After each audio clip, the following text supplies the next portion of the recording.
Welcome everybody to TTBI, Talks That Break Inertia. And this is driven by our company called Box and Cedar. We are a boutique HR company, HR consulting company. And our main focus is recruitment, but we do a lot of things in the HR development framework phase. And we also facilitate different things, strategy sessions and so on. You can, read a bit more about us on our website, www.boxandcedar.com. We're in the middle of upgrading that, so bear with us if you get there and it's not as nice looking as I am. We're in the process of, of making it nice looking. And of course, you can follow us on Instagram, Facebook, and we have a YouTube channel now that is basically, sorry, I'm just turning off my phone. That's basically going to have all these talks on them. And what is TTBI? It's talks that break inertia. What is inertia? Inertia is, science tells us, and funny enough, since we started this, I have realized that it is true, that everything, every mass has that thing in them or in it that stops it from starting to move, from speeding up, and from stopping when it is going breakneck speed to destroy itself. Except there is an external force, there's an external push. And the truth about it is that, even us in recruitment, we say, oh, we're looking for a self-starter. There's nothing like that. There's nothing like a self-starter. Everybody needs a push, whether it is in exercise, whether it is in how do I manage my money, whether it is in how do I do my hair. On YouTube, there's some people who braid their hair and they braid 1 million braids, but that is so difficult. We don't have to do that. We're all put together on this earth to help each other. We don't have to, it's even impossible. Science tells us this, and I have come to realize this. So, we started 2 months ago with a career seminar to give people a push. Whether you are unemployed, whether you are still in school, whether you are in mid-career and you want to change, whether you are old and you think I have retired, but I am not yet tired, all of us need a push. And this is for everybody. Usually people say, oh, who should attend? The truth is, at any level or any part of your life, you need some kind of external force working on you. So we started 2 months ago, and we said we would, once a quarter, we would have a seminar and have like 4 speakers and breakout sessions. Once a month, we will just have one person come and talk to us. We missed last month because my daughter got married in my sitting room. I'm sitting in my sitting room, and she got married in our sitting room. And I can assure you that it was as stressful as planning a 1,000-man wedding in the middle of, I don't know, Cappadocia, which is where it was supposed to be originally. But what we're going to do is that we're going to have 2 talks this month. This one on finance being our first talk, just so that we can catch up. Because if you're pushing people and helping them to break inertia, but you don't have any integrity, then this is something we all need to put in hand. Don't bother. Somebody wants to help you and doesn't have integrity and cannot even keep to a schedule that they have said they will keep to, forget them. So without much ado, I'm going to just let Oduwole, our speaker for today, right? I'm going to let her start off by telling us about herself. I had said to her, I sent her a few questions that I just need her to answer. And if you have a question, please just post it in the chat. We're not going to have enough time to have everybody come on and ask their own question, but post it in the chat and we will see it. And if we have time, she will be able to answer the question. Please keep all microphones muted just so that we don't have external distraction.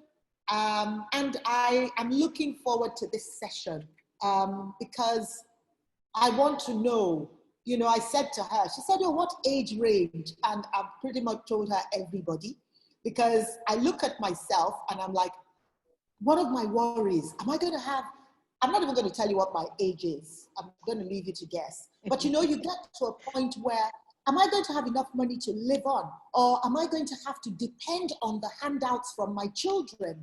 You know, is it too late? I haven't saved. I haven't got this. I haven't got that. The cost of living is going through the roof. Am I going to be homeless? Or am I going to have to depend on my children? Oh my goodness, was I nice enough to my children? Are they going to feed me in my old age? And the same thing when you're young, when you're just getting into life and you've lived with mom and dad giving you pocket money. How do I go? I step into the big bad world and I'm like, oh my goodness, adulthood. Nobody told me this. Somebody kept important information from me. I have two children. I have two children. I'm married. I have two children. And house rent. I mean, just to give you just some kind of perspective, COVID hit, and we in Nigeria are shocked that the Americans are becoming homeless because they haven't worked in 1 month and they don't have money to pay their rent. And you're thinking, oh my goodness, is this how easy it is to go from being in a comfortable house to being out on the streets? So, Okpe, I hope I've not intimidated you or given you a task that's impossible. So, first question is, tell us about yourself. Okay, that is a very interesting question because I'm very multifaceted. But in the context of what we're doing today, I describe myself as somebody that helps people live their lives comfortably and helps them realize their dreams even after transition. That is who I am. That is my life's goal in terms of my work and my career. I describe myself as someone that doesn't believe in average and believes that you should be excellent in everything that you do. I currently work for, I can say, one of the most innovative companies in the finance sector in Nigeria at the moment. I have the privilege of heading their private banking segment for the country. But prior to that, just to put a little context to my career, I started out at Stanbic IBTC as a relationship executive, which was like the operational arm of private banking. Went on to be a relationship manager somewhere along the line, went on to be a regional head for Lagos Island and mainland, moved on to being the business strategy manager, then moved on to head the private banking in Diamond, and from there moved on to head the private banking in Sterling. So I have had a career that ranged from operations to relationship management to leadership and keeps on growing and expanding. So that is Okwe in terms of her job. In terms of personal likes, Okwe likes fashion. Okwe likes to help women. Okwe likes to help people and is very passionate about empowering people. I believe there's always capacity for more. That is Okwe in a nutshell, just a very short nutshell. Yeah, thank you. Okay, how did you get into, you know, you've told us you've gone through life, you've told us you like fashion. How come you didn't go and become a fashion designer? How did you get into this business of wealth creation? Was it deliberate or was it something that you just found that just happened? What was your journey like? You know, that's a very interesting question because I always jokingly tell people anytime I speak that I'm sure that if I had come in a different scenario, maybe I would have been a stylist. But I read chemical engineering, Wow. science student all the way, loved it, by the way, fan of physics. And then was at home for a year without a job because I didn't want to work on the rig. Had passed a few interviews and been given rig offering. And you know how young people are very confidence in how life is going to play. I'm like, I don't want that. And I remember my parents sitting across and said, try it. And I said, no, no, no, no, no. I don't want those people. No. But after sitting at home for a while, because I was supposedly chasing my dream job, which was supposed to be in design, I got an offer to come and interview for a PA role in a bank. And for you to read chemical engineering and be offered a personal assistant is almost like, I don't want to say a step down. I don't want to say that. I mean, I 2-1 chemical engineering for that matter. But I was tired of sitting at home. And I also do not believe in coincidences. So I went in for the interview for the personal assistant and came out with a private banking operational role job. And the rest is history, because I realized somewhere along the line that there were no coincidences in that journey. And I am exactly where I was supposed to be, because I always also tell people that I'm one of the bankers that actually loves my job. So that is why I'm here today. No coincidences at all. Yes. Amazing, amazing. Sorry, I'm just going to interject from time to time, because, you know, this is breaking inertia. And yes. So there may be people who are listening now, or who will listen at some point in time, who have been sitting at home waiting for their dream job. Okay? Yeah. You just have to think of how you decide how to move on. You know, you have to know, when am I going to say, okay, you know what, maybe I should step down or step up, you know? Exactly. You have to maybe seek a bit of advice. You know, you have to tell yourself you have to look at yourself in the cold light of day and, you know, say to yourself that, you know, where do I go from here? So you can't sit at home for 4 years waiting for your dream job, okay?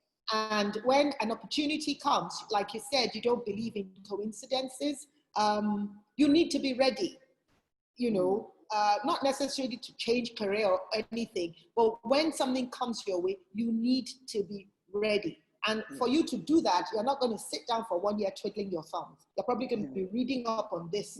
And in this day and age, probably taking a few courses. So let me get back to you, okay? It's interesting so far. So what's the difference between, you know, what is wealth creation? What is that? You know, wealth sounds such a big thing. What is wealth creation? People have many definitions for wealth. And when they say wealth, a lot of times they think it's about having so much money that you don't know what to do with it. But real wealth is actually being satisfied and being able to live comfortably with what you have. It is not necessarily having excess billions in the bank, but it is at the same time you being able to say, I want to do something, and having the capacity to do it. Right. So you can be wealthy at any stage. That's what I tell people, because that word scares a lot of people right into inertia, actually. As the reaction of people sometimes to what they do not understand is actually fear, right? And fear paralyzes people. So I break it down when I engage a lot of young people, and I'm going to talk a little bit about inertia and just digress for 1 minute, if you'd allow me. I'll come back to the question. So as I sat down and I was thinking, and I said, okay, what causes inertia? What's inertia? A physics student, a body continues in a present state of rest until, you know, it is hit by an equal and opposite force. I think that is Newton's second. I cannot believe I can still remember that. Newton's second law of motion. So, but that's Newton's second law, I do believe, second law of motion. But that means, like you said, something has to push you. But then why do people stay in that space where, you know, they're just there and nothing happens financially? One, lack of awareness. They're just clueless about what money means and what money can do. Secondly, lack of knowledge. And it's interesting, I was looking at research recently, and I'm speaking to the women on the call. And I read a research that I think it was the World, no, it was one of the financial organizations. I can refer I can reference the research to you after the presentation. And they did say that they found out after interviewing a lot of men and women that 50% of women would actually were just as knowledgeable as the men about certain things, but would never take any decision because they felt they were unknowledgeable. Wow. So when they asked them, even if you were going to guess, what would you do? They would say, I would do this, this, this, this. But the difference between the men and the women, based on that data, was that the men were confident enough to do it, and the women, for some reason, lacked the confidence to take the step.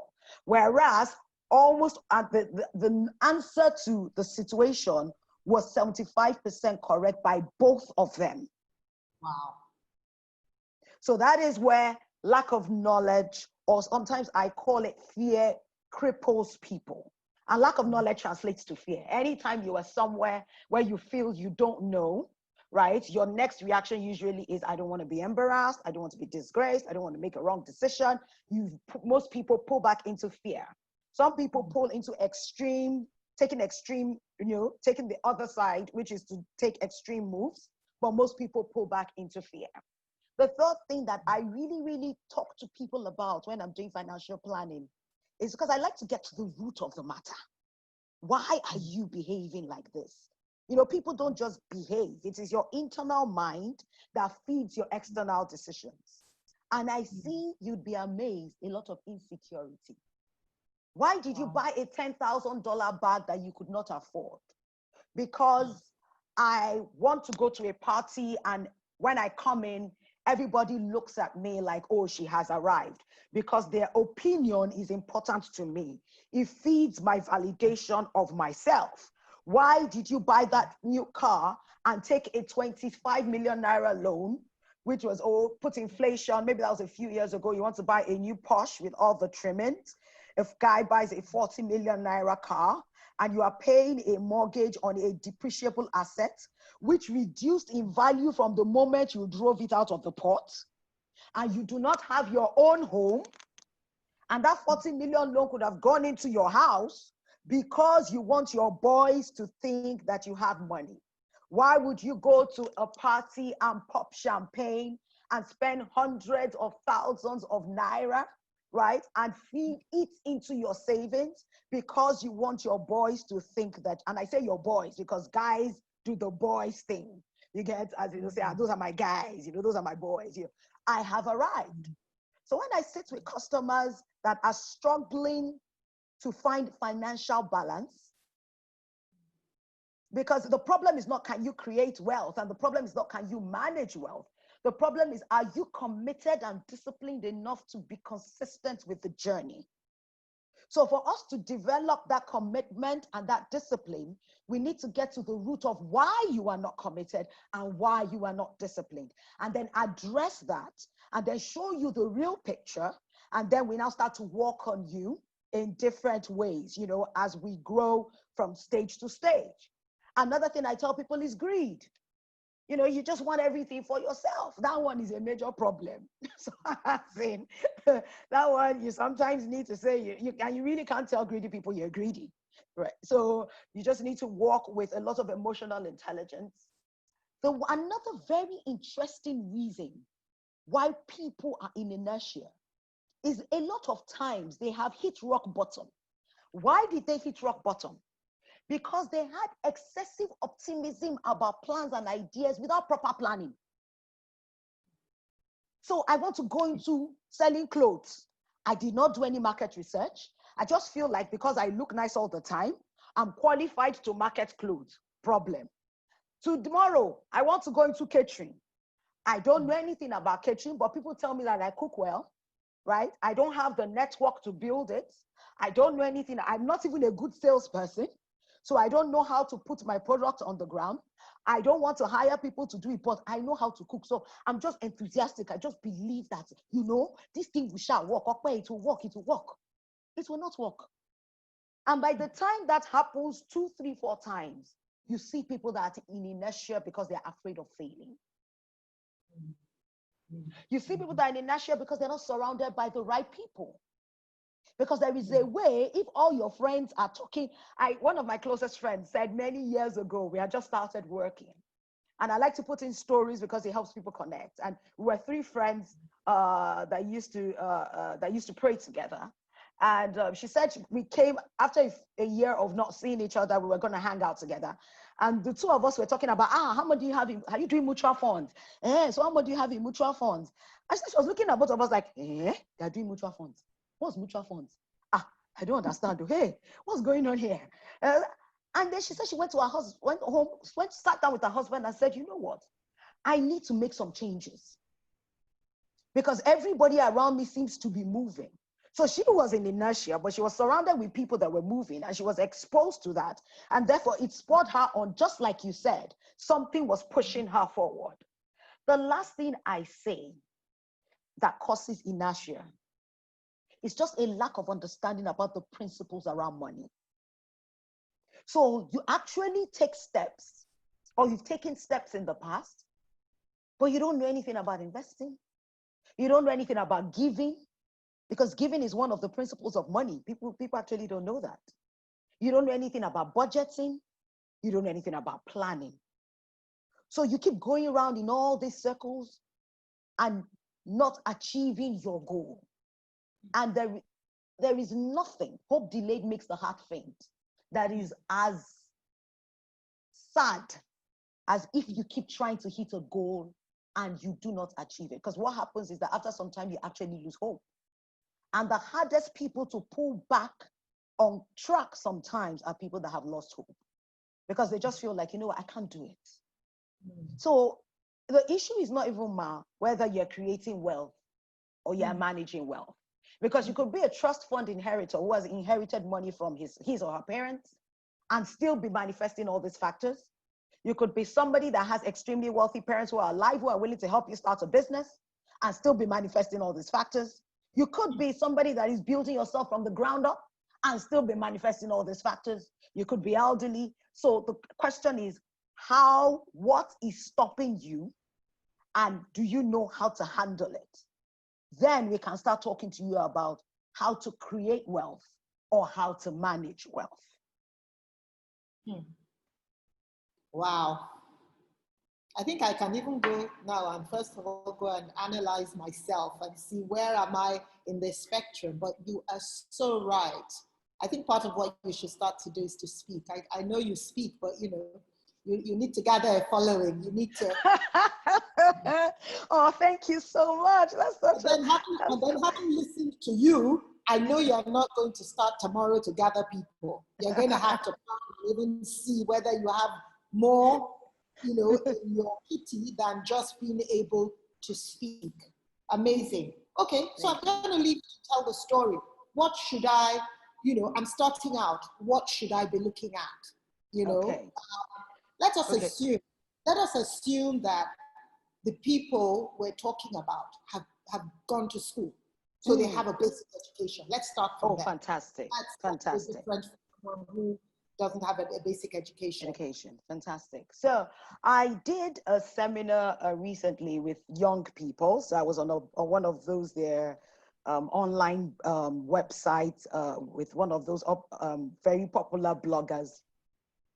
And I will tell you some very interesting things that some young people said to me.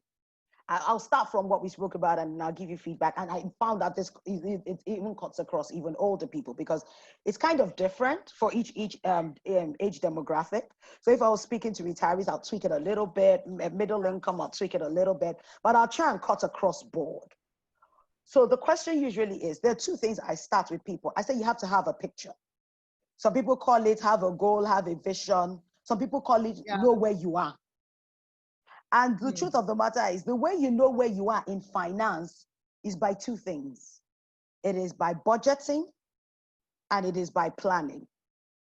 You would be amazed that I sit with executives all the time and I ask them, these are people that are MDs of companies, CEOs, huge, men of great wealth. And I sit down and I say, what does your income statement look like? How much free cash do you have? And they look, what are you talking about? I mean, not your company, you, sir or ma. What is your income statement? How much do you earn? How much do you spend? Let's mirror a company and I'll make it very simple. How much is your income? How much is your operating expense? How much are you paying back in debt? How much do you have left? If you are a giver, how much are you giving to philanthropy from what you have left? We have those conversations. What is your balance sheet like? What's a balance sheet? It's just a summary of all your assets. And I say have that picture. That's where I start from, because we sat down with people to have that picture, and people have burst into tears. Most especially, I'm about to burst into tears myself. No, please don't do that. No, don't do that. But they burst into tears because we start asking, how much do you have in cash? Because I sit down with some people and, have the honor, I call it an honor, because it's a trust journey, because people have to open up to you. So it's an honor. I have the honor of saying, how much do you have in cash? Write it down, 10,000. How much do you have is your savings account? Oh yeah, we are gathering your balance sheet. How much do you have in any investment at all? Write it down. Okay, you are there. Do you own a house in your name or joint with your spouse? Joint on title, because this is Nigeria. But because this is not a women's forum, we won't go into that very controversial discussion. But joint on title, right? So that you own 50% of the assets, even legally, you own 50% of that asset, right? So do you have that? Do you own any other assets? I just said those ones because those are the basic things that Nigerians have. Your business, okay, you run a business. If I were to value all your stock, all the clothes that you are selling in your clothes shop, how much did you buy them? How much are they worth now? Because if you were to sell everything now, you might be doing a sale. If you were doing a sale, you'd be doing 50% discount.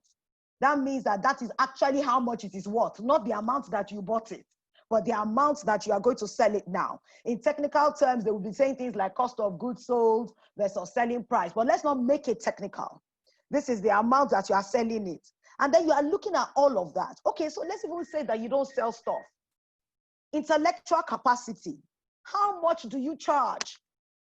Because let's say we value you. How many sessions do you do in a year on your business as a consultant? How much do you charge per session? So I'm not valuing you as a person. I'm valuing, the business that is coming out of you. We now look at that and say, okay, fantastic. We have a ballpark figure. Now, how much do you owe? And I mean all owings. Mama Risi, Auntie Kemi, Bola, all the people. Yes, I write it down. No, because we're being real here. Do you owe a bank?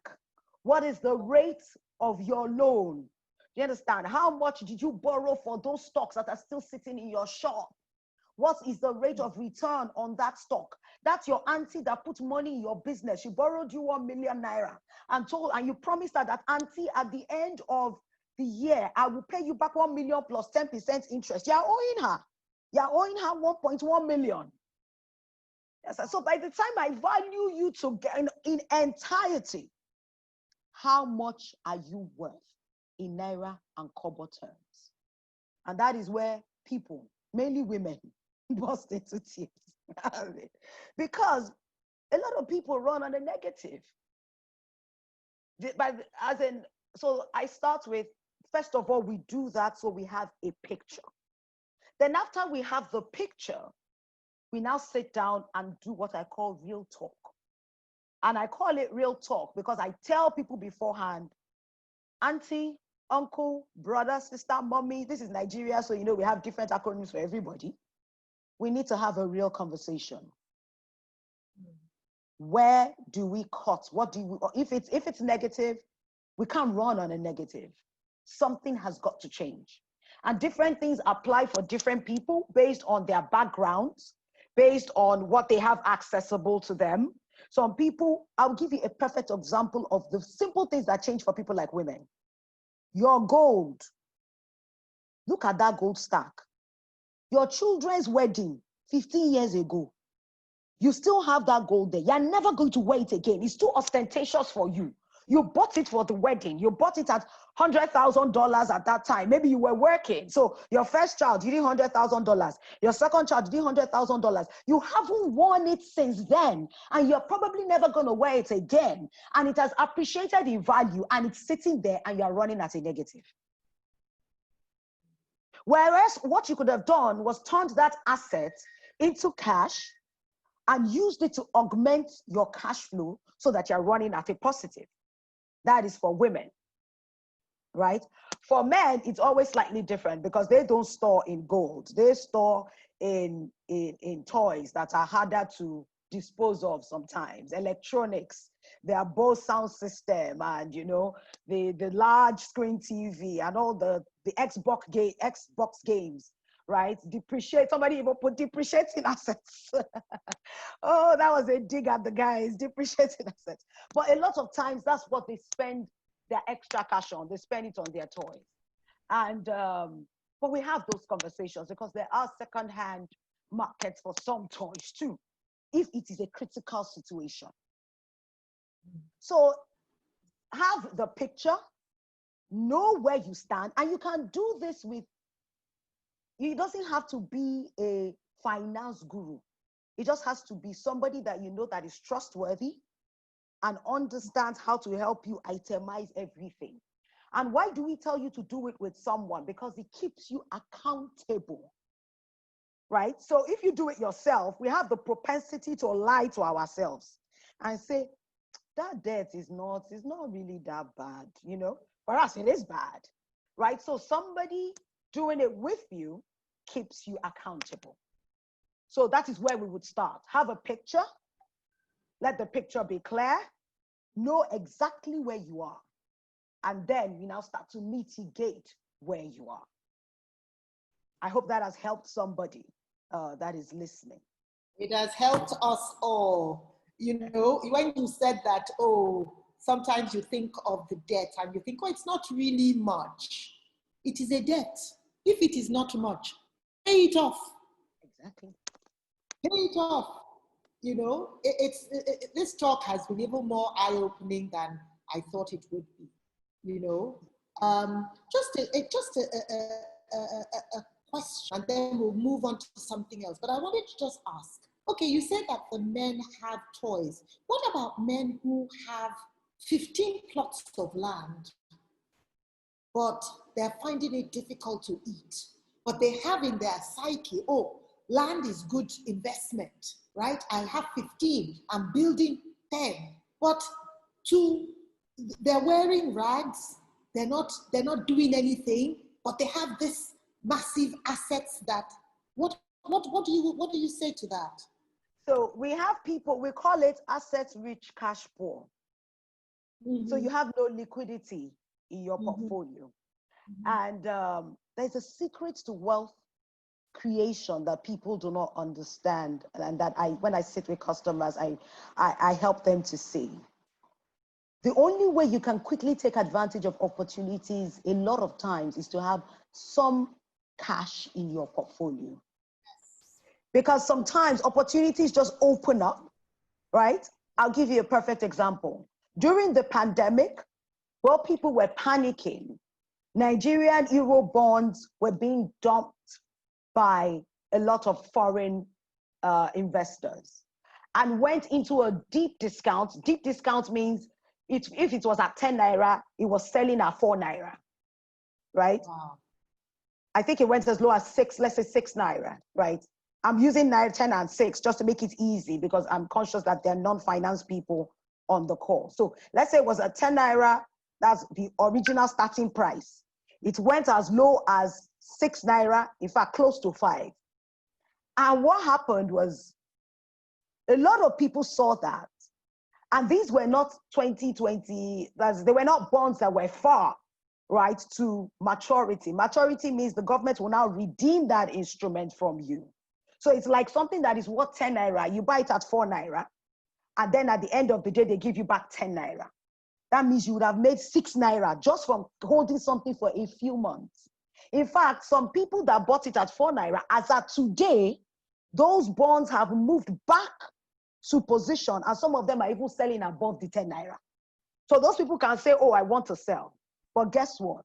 There were so many people that were looking at that opportunity and just did not have the money to take advantage of it. So opportunities happen all the time. So that alone, that example alone, when I give that example to some of my customers and some other things I have seen through the years, they look at me and they're like, okay, and pardon my vernacular, I'm going to say this in Yoruba. I never thought about it like that. So what we tell them, that's number one. Number two, we sit down with people that have a lot of semi-liquid assets. That's what I call them, especially land. And we start to value. We say, Daddy, Uncle, let's value this land. Let's look at the area. Let's look at the opportunity that is available. You bought property in, and people have interesting assets in interesting places. Because for a lot of people that have a lot of semi-liquid assets, they were buying. It was a case of, this one might work. This one might work. I bought one on the outskirts of Lagos. I bought one here. I bought one here. I bought one here. Now, I ask some very interesting questions. Now we're talking about land in particular. What is the plan for this area? Mm. When is government going to realize that plan? Mm-hmm. Is your title document in your name fully? If anything were to happen, will government compensate you for these assets that you have bought? This asset, where are your children? Are they in the country? Are they willing to come back? All these assets you are buying, this land, if they don't come back, who is going to hold this land for you? Because some of them will say, even if government is not building now, I can always transfer and to my children. But these are tough, very tough conversations. I'm saying it, we're just having, but these are tough, very tough conversations.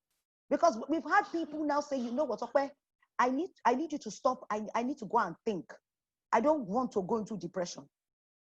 And I say this because I remember, thank you very much. I remember a very young man, and I don't want to advertise him, sharing a story about his dad when his dad passed away. And he had to come and take over. He came from America to take over his dad's assets. And they had to acquire some operational vehicles for the company that they were working on.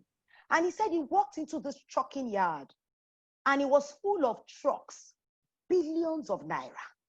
And he thought to himself, and he asked the guy, why are you selling all these trucks? This is somebody's life's work. And the man looked at him and smiled. This man, all his children are abroad, they are comfortable, they are not coming back, and they have told us to dispose of the assets. That was their father's sweat. So yes, it is, and it's, I don't say that in a bad way. You cannot enforce your life's dreams on your children. They must find their way. So you must be, as you go along that journey, and this is to people that have young kids, this is to people that have kids in high school, this is to people that also have older children. I'm always sad when I sit with a client who is in his 70s and has so many assets, and he's now saying, why these children are not coming back? And you can see the sadness on his face. But I'm also always very glad when I sit with people that have teenagers that they're sending abroad, and they start going into university and they start having that conversation early, and they start seeing early that these children are not coming back. Because then the decisions that they make about their investments are different. But that's even for the ones that are abroad. What about the ones that are in Nigeria and tell you, I'm not interested. I am not interested in your business. I am not interested in your school. I am not interested in running this thing that you are running. I am running something totally different and I want to live my life. And I've also had conversations where we've had to bring in investment banking to help people divert, to help people bring in management people into their companies. because their children were not invested in running their company. So the assets, it's nice to acquire the assets. It's nice to even say, but you need to evaluate those assets. Nigerians don't reevaluate their land. They buy it at one price and keep it on their books at that price until the day they want to sell. And sometimes by the time they go there, some assets, the same land continually appreciates. But we have also seen people that have gone back to an asset and found out that, in fact, before there was no gutter, now the road is somehow, at least that time it was bush. Yes, you sell it for a little profit. Do you get me? But there is a way that lack of cash does not allow you to even maximize the return on your existing. So when I come to men, I don't say things like your family, you have to fund the house. I've learned over my years of careers, guys are not wired that way. They are wired in terms of I'm achieving, I'm growing, I'm conquering. So you have to help that person see that by divesting of one or two assets, you will achieve more, you will conquer more, and you will grow more. Once you are able to tie those two together in his mind, he will definitely divest of one that he does not need to be able to more effectively do something else with that money. Because it must be that he's achieving something. It's never about the sentiment of, I want cash. No. They usually do not think like that. I hope I've been able to answer the question. Yeah. That has been helpful. So let us move on, okay? You've now made us cry. We have now seen that, okay, some people may feel, oh, I'm fine. But a lot more people are at this point saying, okay, so what do we do next? So what do we do next? Okay, so, I've now done my balance sheet. I've now even found out that I owe more than I have. What do I do next? How do I get out of that hole? Yes. So we tell people in finance, and this is not even about finance, and don't be deceived. People in finance are the worst when it comes to this whole debt thing. But the truth of the matter is debt steals from you. Now, I will explain. There are major expenses that Nigerians have. Housing. I want my own house. If you are younger, your marriage. If you are older, your children are getting married. Education and their health. Those 4 areas. I call them money choppers. Those 4 areas. So my question usually when we want to start solving the problem is I start knocking off some things. Do you have your own house? Yes. If you don't, we need to put that aside and start thinking about a plan. Do you have money for your children's marriage? Even if the money is going to come back to you, because you know how Nigerians, and let's be real on this platform, how Nigerians are, which is that, by the time you get the small check here, the small check there, for those that, which is part of why I think people have big weddings actually. By the time everybody has 20,000 here, 50,000 here, 20,000. By the time they add everything together, sometimes it pays a part of the bill. So maybe you are not spending as much as you thought you would spend. And that is the truth. We've had quite a number of weddings. So some people actually plan their wedding like their children's wedding like that.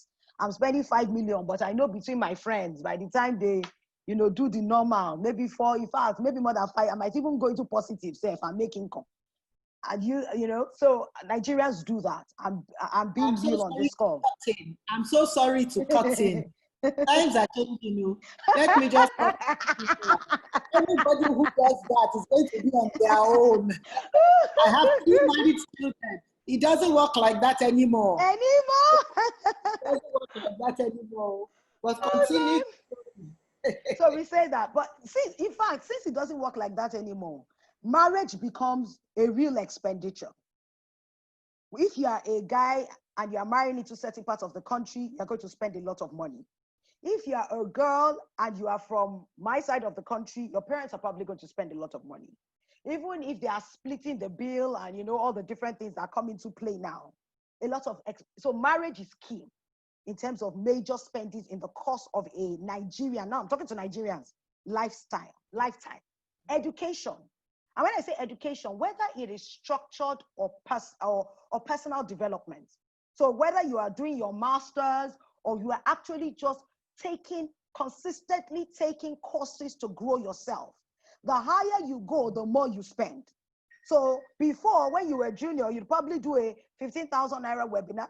By the time you're a DGM or a very senior executive person in an organization, you're spending thousands and thousands of dollars just to brush yourself up, you understand, and consistently be competitive. So by the time you are somebody that wants to get to the top of the ladder, which means that you're consistently growing, you find out that over time you are spending quite a bit on educating and continually re-educating yourself. So I put that aside, and I'm going to run very quickly now. Just pack those forth. Then health, because I do not want, one of the things that old people, when I sit with the elderlies, that they worry about is, if anything happens, I don't want my children to suffer. I don't want them to spend a lot of money on me. I did not give birth to children for them to come and drain their finances on me. So I would rather have enough to be able to, you know, if anything happens, look after myself. And it's a real fear. It's a real conversation. So those 4 areas. Then when I pack those 4 areas, we just note. We now go to your debt. We arrange all the debt in terms of from highest percentage to lowest percentage. Now I'm breaking this down, highest to lowest. So if one is at 25%, your credit card, you have defaulted on that credit card payment, which means that credit card is doing 30-something% because you did not pay your 10% that you were supposed to pay. Even if you paid your 10%, you are still running at a high percentage. If you did not pay your 10%, even worse, you are running at a 30-something% rate on that credit card, right?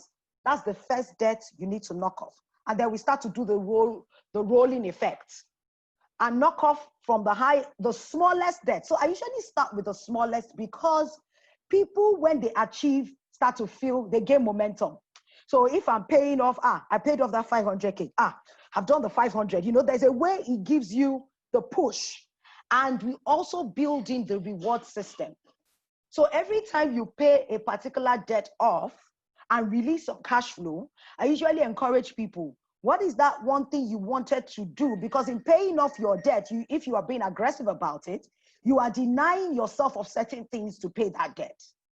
So it's just like dieting. I mean, Zig Ziglar will say that the best diet is when you have a little on one cheat day. You're usually more consistent. So if you're dieting and you take a little ice cream on Sunday because you like ice creams, you're probably more consistent than not taking ice creams for the rest of your life. You will binge one day. So what we tell people is start with the smallest debt, arrange your debt so you know the one that is taking the most money from you, but then start with the smallest debt, pay it off, pay it off, pay it off. And as you're paying it off, reward yourself a little because it encourages you. It's just human behavior. So when you pay off that one, or maybe you wanted to buy that Ankara, now buy it, you know, and say, oh, I'm rewarding myself. I paid off this one, and then continue again and keep doing that and do that as aggressively as you can. While you're doing that concurrently, you need to start to gain knowledge. And you know, we've addressed why you won't gain knowledge in the beginning, so we won't go back to that. You need to start to gain knowledge. Going back to that personal development thing I talked about. Let's take the Zig Ziglar stuff. So Zig Ziglar tells his story about dieting. He used to be pretty big. His book called Goals. There's one of his books called Goals. And he said in the book, he said he used to be pretty big and his doctor had told him that you're gonna die if you go at this rate. So he said when they put the diet together, and my mother is a medical doctor, she's a professor of medicine, she says this all the time. When you put a diet together, he said, he had a sweet tooth, so he likes sweet things. So his dietitian did not take sweet off his diet entirely. What he did was say, Zig, you can take ice cream on Sundays only, and you must take it in this portion. So he said, while he's denying himself every other day, he's thinking on Sunday, I'm going to take ice cream. So he said he even knew the particular ice cream at the particular place, you know, and then he used to pick the guy that used to, you know, people scoop differently. So he knew the guy that used to scoop very well, so that, you know, that those 2 scoops will count. They will really count.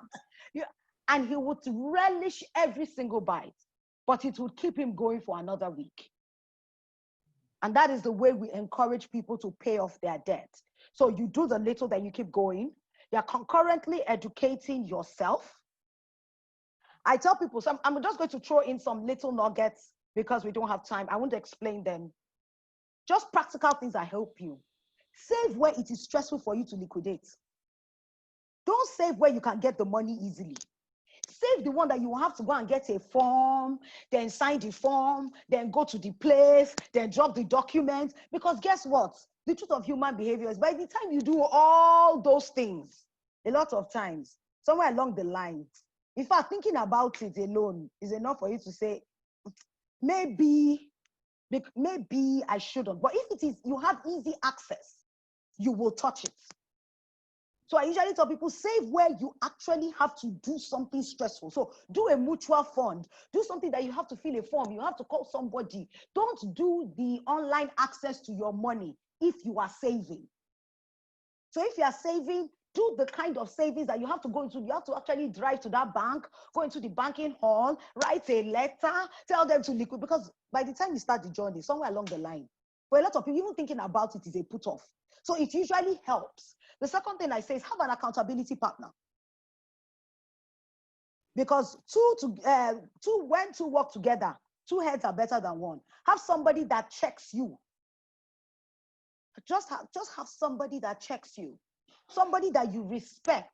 Somebody that can actually ask you questions. And from my interaction with a lot of people in my many years of my career,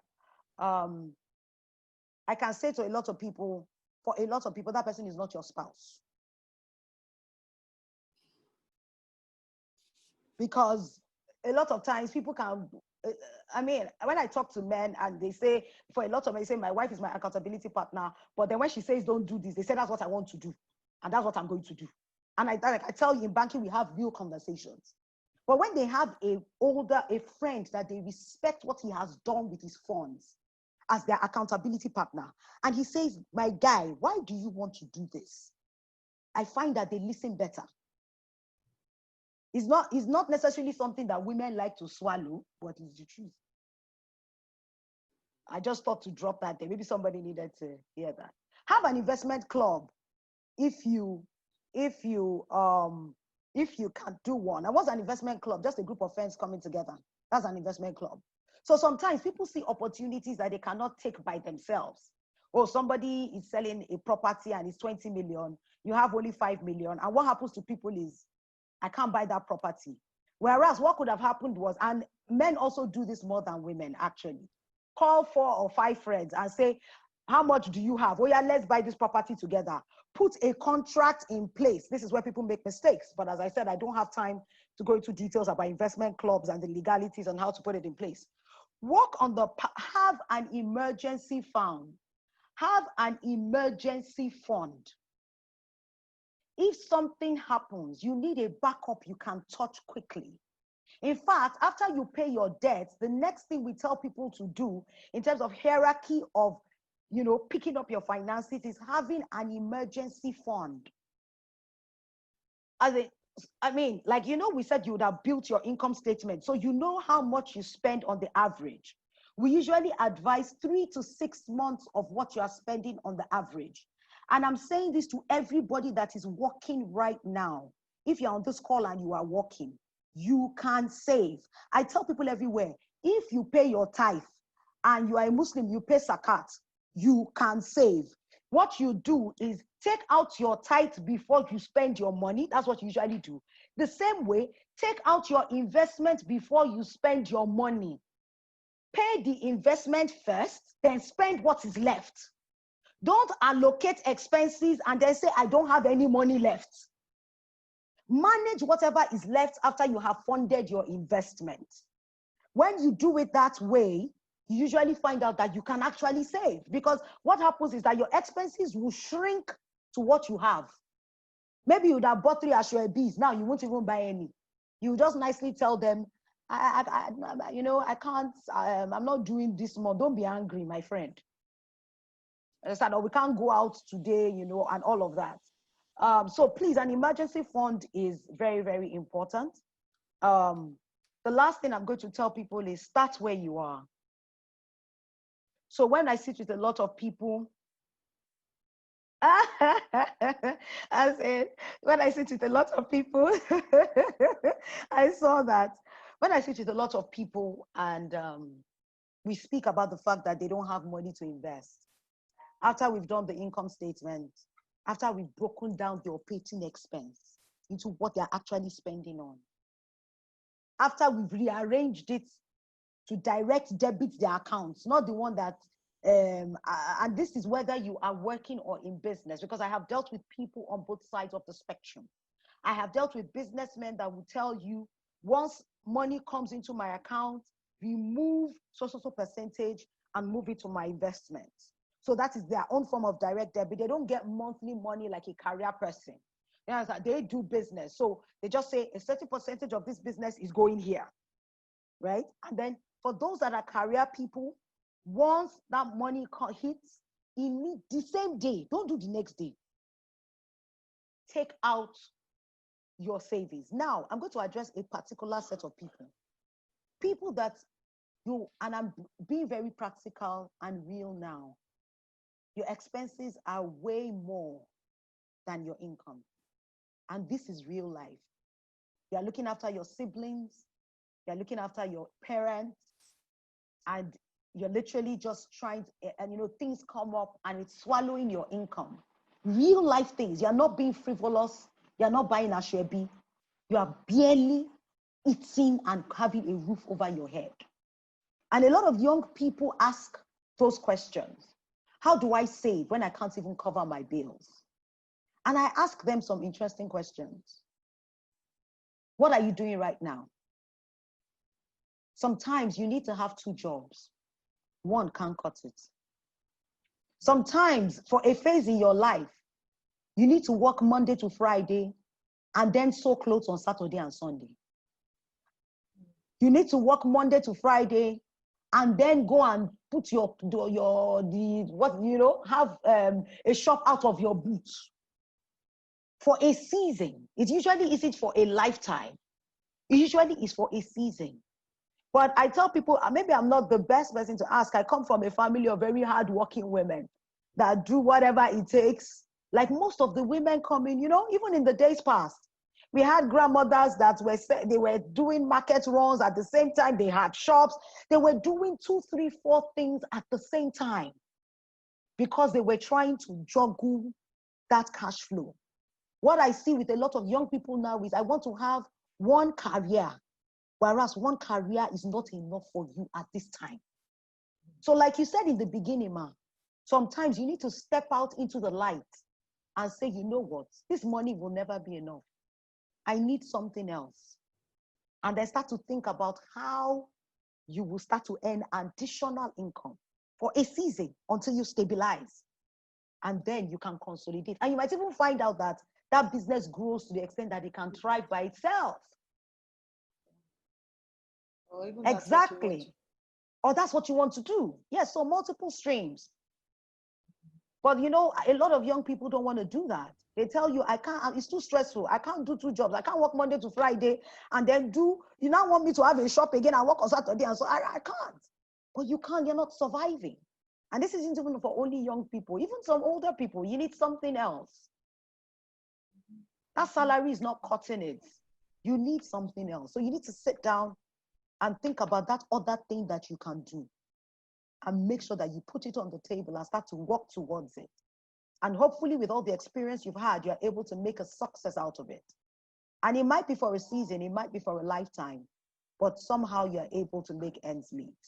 So I've talked about what next. I'm going to speak to those that are already doing well, which means they planned, they have their finances together, they're growing. And I will just say one thing that I say to them all the time, which is have enough cash flow to be able to take advantage of opportunities that come your way. So you are disciplined, you've been growing this wealth, understand, keep checking. What you monitor will always succeed. So don't ever get passive about checking your balance sheet and your income statement. Do it quarterly, do it half year, do it, annually. Just check yourself. Where am I? What can change here? Money is managed actively, not passively. A lot of people do passive management, not active management. So check it from time to time, see how it's playing out, continue to get advice, make the right decisions, have enough liquidity in there to take advantage of opportunities that might come your way. And I'm sure you'll still be sitting pretty in a few years from now. Those are the little things I can say about how, in terms of the next steps you should take. I hope I've been able to help. Fantastic, fantastic. You have done really well. You have done really well. And because I know your timing, your schedule, we're not going to keep... I have a meeting in 7 minutes. But I just wanted to thank you. I'm not going to bother to say this is what you said, this is what you did not say, because I think you said it pretty clearly, and I'm just going to throw in there that, you said have multiple streams of income, but I don't want people to then be paralyzed into, what am I going to do? I can't do anything. I don't have anything. Start, like you said, where you are. I remember back in the day, I would go to Dosumu, buy jewelry in Dosumu, and take it to the banks, haven't added a markup in the journey from Dosumu to Victoria Island, I love it. But I'm just saying that you can start with 10,000 Naira. It doesn't have to be 1 million Naira. Thank you so very much, okay? I won't even bother, because you have been pretty practical. I'm not even sure we have too many questions. We didn't even get anybody saying, give us, we need you to answer this question. You've been very, very practical. And I think when it comes to money, practicality is the best thing. Yes. Don't build a pie in the sky, like you said. Don't say because once or twice you've won your hair nicely, you then think, I should go and open a hairdressing salon, Put people around you who sort of know a bit more. You talked about your friend who got clued in when she heard you talking.